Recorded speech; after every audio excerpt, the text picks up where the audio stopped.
Bonjour et bienvenue. Aujourd'hui, cette vidéo a pour but de vous présenter comment accéder rapidement aux éléments de Sirène. Donc, depuis la loi pour une république numérique, qui nous permet depuis début janvier 2017, donc c'est-à-dire depuis hier, d'avoir accès à cette base Sirène qui va vous permettre très rapidement de retrouver de l'information. Alors, premier élément, il faut se connecter sur le site web qui s'appelle sirene.fr, S-I-R-E-N-E.fr. Une fois que vous êtes connecté sur ce site, vous allez dans Diffusion Open Data. Alors, plusieurs choix se positionnent. Premier choix, vous pouvez consulter gratuitement la liste.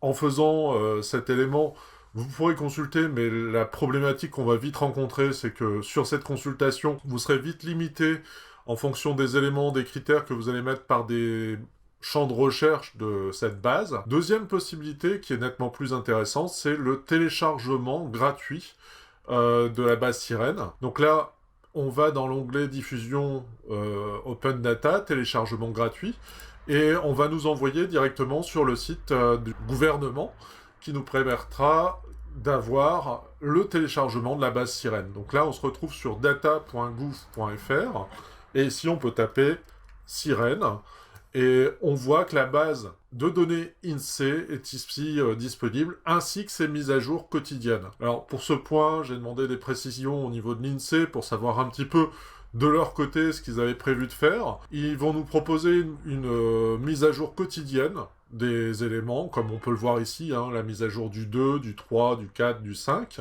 Et en plus de cette mise à jour, il y aura un récapitulatif mensuel.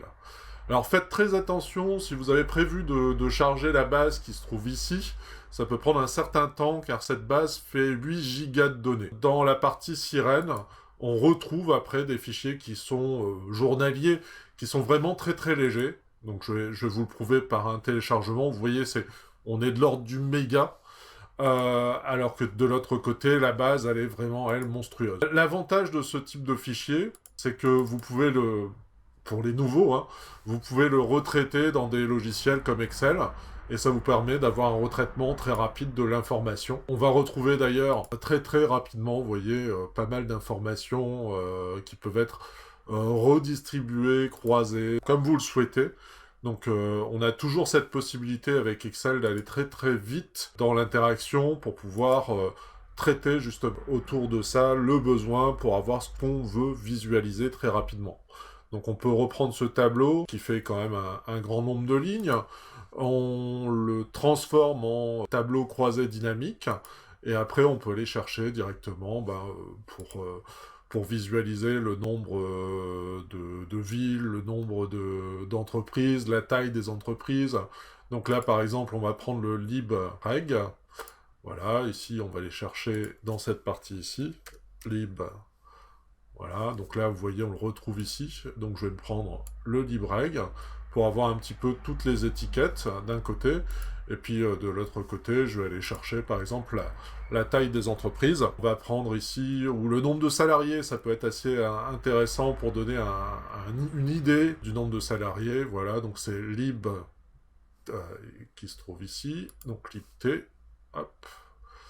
Voilà, le nombre de salariés en effectif, voilà. Après, derrière, hop, on va chercher le type libapet, voilà, donc celui-ci qui va nous permettre d'avoir les différentes activités.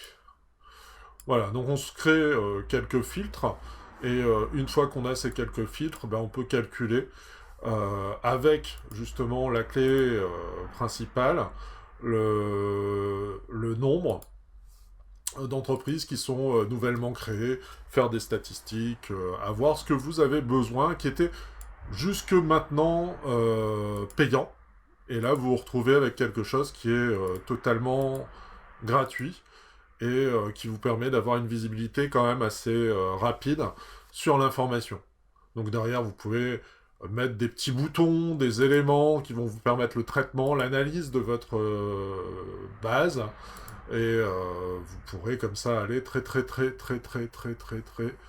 Voilà, vous dites que je dis très très, mais je vous assure, c'est vraiment très très rapide une fois qu'on a compris comment on peut manipuler cet outil. Par exemple, ici, je vais aller voir ce qui se passe en Belgique. Voilà, donc dans les déclarations, j'ai tout ça. Je vois, je le veux en pourcentage, je fais un clic droit dessus. Voilà, et on est parti sur un pourcentage. Et je me rends compte que il n'y a pas beaucoup d'entreprises qui ont été voilà, indexées par rapport à l'INSEE. Si maintenant je vais chercher en Île-de-France, voilà, là j'ai le pourcentage, je vois que ça, les entreprises sont souvent déclarées actuellement avec une majorité de faibles salariés, et on peut avoir aussi les stats un petit peu plus précises en fonction de ce qu'on a besoin.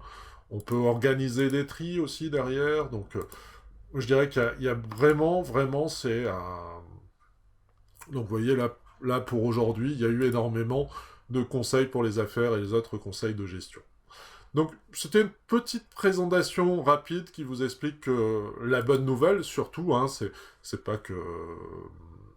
Peut-être vous le saviez déjà, vous aviez déjà eu cette information, mais je trouve ça une très très bonne nouvelle, cette loi numérique, qui va peut-être, je l'espère, mettre en valeur un petit peu plus les profils techniques et numériques, et qui nous permet d'avoir accès comme ça à des bases hein, qui vont devenir, dans le big data, des bases qui seront, à mon avis, des bases de référence.